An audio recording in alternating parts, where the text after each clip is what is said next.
vzduchem, nepospíchá, šetří síly. Jedním okem, jedním uchem sleduje, co ostatní vrány. Taky letí, druhá vrána, třetí vrána. Nespěchají, šetří síly, ještě dlouho poletí vzduchem. Letí vrány, letí, nepotí se, vzduch je chladí. Letí dlouho všechny spolu, jedna vrána jako druhá.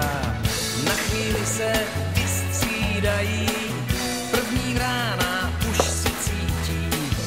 Unavená, tak se schová nakonec hejna. Letí,